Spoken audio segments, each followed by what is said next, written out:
ఓం శ్రీరామచంద్ర పరబ్రహ్మణే నమః. శ్రీ గురుభ్యో నమః. శ్రీమాత్రే నమః.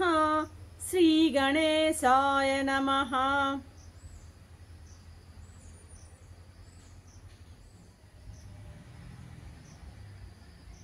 ప్రియ ఆత్మ బంధువులారా, యోగ వాసిష్టం స్థితి ప్రకరణము 269వ భాగం.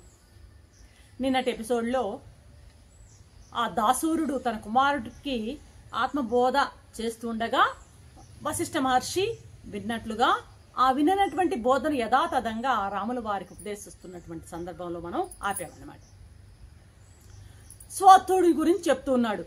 స్వోత్థుడు అనేటువంటి ఆ రాజును గురించి వర్ణిస్తూ ఉన్నాడు దాసురుడు. ఆకాశంలో కూర్చునే ఈ స్వోత్థుడు మాయా ప్రభావం చేత పట్టణాలకు పట్టణాలే సృష్టించేశాడట. పర్వతాలను, నదులను, సముద్రాలను, పెద్ద పెద్ద వీధులను, మేడలను, మిద్దెలను, అందమైనటువంటి ఉద్యానవనాలను బ్రహ్మాండంగా సృష్టించి పారేస్తున్నాడంట స్వోత్థుడు. అంతటితో ఆగాడా? లేదు. దేవ, మనుష్య, సంసారులు మొదలైనటువంటి వాళ్ళని కూడా సృష్టి చేసి పారేస్తున్నాడట. వారిలో కొందరినేమో పైన, మరికొందరు కింద, మరికొందరు మధ్యలో. ఎవరు? దేవతలు, మానవులు, అదేవిధంగా అసురులు బహుశా ఉండొచ్చు అనమాట. ఇలా ఆ శాఖలు ఆ సంసార వృక్షంలో ఆ విధంగా వాళ్ళని స్థితిపరుస్తున్నాడట.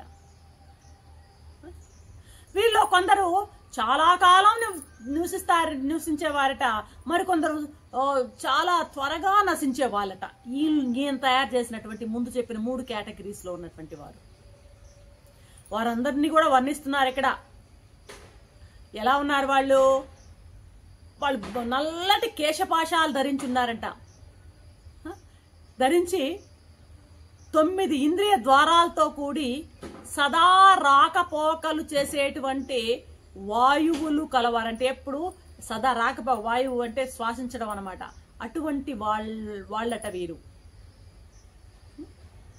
వీళ్ళకంట 5 దీపాల కాంతి గల, బహుశా పంచ జ్ఞానేంద్రియాలేమో, 5 దీపాల కాంతి కలిగినటువంటి ఉన్నాయట వాళ్ళకి. 2 స్థూణాలంటే బహుశా బట్టక్స్ అనుకుంటాను, పిరుదులతో మృత్తికా లేపనమైనటువంటి, అంటే బహుశా చర్మమేమో ఇది, మృత్తికా లేపనంతో ఇలా ఉన్నారట ఆ మనుషుల యొక్క వర్ణన అన్నమాట ఇది. ఇంకా ఆ రాజు ఆ యొక్క రక్షణకు, ఆ యొక్క సృష్టించాడు కదా ఆ ఆకాశ యొక్క దాని యొక్క రక్షణకి ఆత్మజ్ఞానం అనేటువంటి ప్రకాశానికి భయపడేటువంటి ఒక, అంటే ఆత్మ ప్రకాశానికి భయపడేది ఏది అంటే బహుశా అహంకారం అయి ఉండొచ్చు అన్నమాట. అటువంటి ఒక యక్షుణ్ణి తయారు చేసి దానికి రక్షకుడిగా పెట్టాడు. ఇంకా రకరకాల యక్షుల్ని తయారు చేసి వాళ్ళందరినీ వాళ్ళకి ఏ పనుల్లో వారిని వినియోగించారట.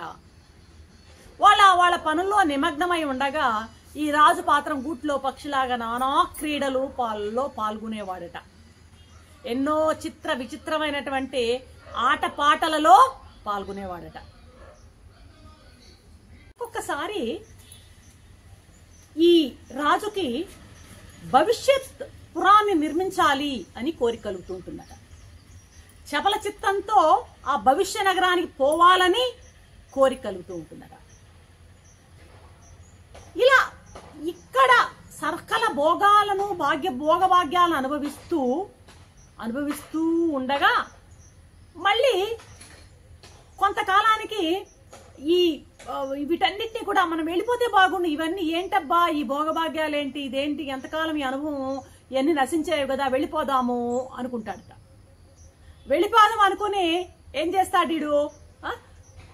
త్రివిధమైనటువంటి స్థూల సూక్ష్మ కారణ శరీరాల్లో ఉన్నటువంటి ఆ యక్షులతో కూడి ఆ లీలా విలాసాలతో కాలం గడిపిన ఆ జీవుడే ఆ వెళ్ళిపోవాలి అనుకున్నటువంటి ఆలోచన వచ్చేసరికి అక్కడి నుంచి వదిలి ఆ పక్షి వెళ్ళిపోతాడట.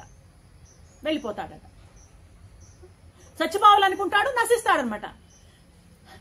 మళ్ళీ ఏమనుకుంటాడు, అరేరే చచ్చిపోయానేమిటి, మళ్ళీ జన్మిస్తే బాగుండే అని మళ్ళీ ఇంకొక శరీరంలోకి ధరిద్దాం అన్నటువంటి సంకల్పంతో మళ్ళీ ఇంకొక శరీరంలోకి వస్తూ ఉంటాడట.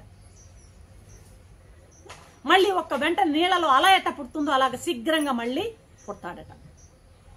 పుట్టి మళ్ళీ వ్యవహారం ప్రారంభిస్తాడట. మళ్ళీ జాగ్రత్త, స్వప్న, సుషుప్తులు ఇవన్నీ కూడాను మళ్ళీ కొనసాగిస్తాడట.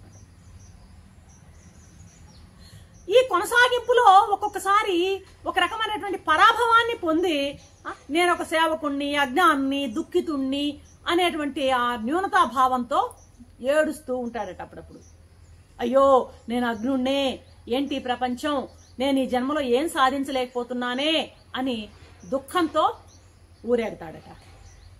ఒక్కొక్కసారి మహా ఆనందంతో పొంగిపోతూ ఉంటాడనమాట.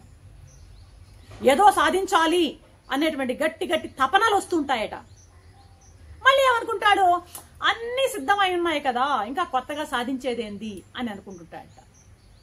ఒక్కోసారి గతంలోకి వెళ్ళిపోయి ఆ గతంలో జరిగినటువంటి అనుభవాలన్నింటినీ మళ్ళీ మననం చేసుకుంటూ ఉంటాడట.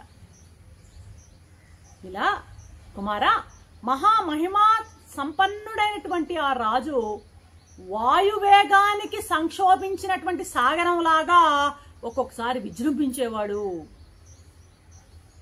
జాగ్రత్త మొదలైనటువంటి దశలలో శత్రువుల మీద విజయాన్ని పొందేవాడు. సంపదలను పొంది ప్రసన్నుడై భాషించేవాడు.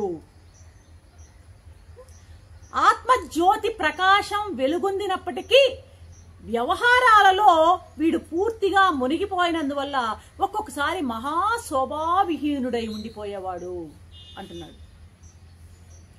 రామా వింటున్నావా అంటూ చెప్తున్నాడు వశిష్ఠ మహర్షి. ఆ సమయంలో ఈ ఆ యొక్క దాసురుడి కుమారుడికి ఏం అర్థం కాలేదు. ఈ చెప్పినటువంటి వృత్తాంతం మనకు కూడా ఏం అర్థం కాలేదు. ఇది చెప్పాలంటే కొంచెం వినాలంటే మనకు చికాకుగా కూడా అనిపిస్తూ ఉంటుంది. ఆ దాసుర కుమారుడు ఏమంటున్నాడు, తండ్రి మీరు చెప్పేదంతా ఏంటో ఇది అగమ్య గోచరంగా ఉంది, పిచ్చి పిచ్చిగా ఉంది, కింద మీదాగా ఏం అర్థం కాలే నాకు. మీరేదో ఒక విషయాన్ని దాచి వేరే రకంగా పరోక్షంగా చెప్తున్నట్టుగా నాకు అనిపిస్తోంది. అసలు ఈ భవిష్య నగరం ఏంటి, ఈ నిర్మాణం ఎక్కడ జరుగుతుంది, ఆ సోత్తుడు అనేటువంటి రాజు ఎవరు, ఇప్పుడు అతను ఎక్కడున్నాడు, మీరు చెప్పేటువంటి ఈ కథల్లో నా అర్థం కావట్లేదు. మీరు దయచేసి నేను అడిగినటువంటి సూటిగా అడిగిన ప్రశ్నలకు సమాధానాలు చెప్పండి అంటున్నాడు. నాకు దాసురుడు, పిచ్చి కుమారా, నిజమే పిచ్చి పిచ్చిగానే చెప్పాను నేను ఇప్పటి వరకు. ఇదంతా కూడాను సంసార చక్రం యొక్క స్వభావమే ఇది అని చెప్పడానికే, సంసార చక్రం యొక్క స్వభావాన్ని చెప్పడానికి నేను ఇదంతా ఈ వృత్తాంతం అంతా చెప్పవలసి వచ్చింది. అందుకు చెప్పిన కథే ఇది, ఇంకేం కాదు అంటూ దీనిలో విశేషార్థం అడిగాడు కదా కుమారుడు. ఆ విశేషార్థాన్ని రేపు ఎలా వివరిస్తాడో చూద్దాం. అంతవరకు సెలవు. సర్వం శ్రీరామచంద్ర చరణారవింద అర్పణం. ఓం శాంతి.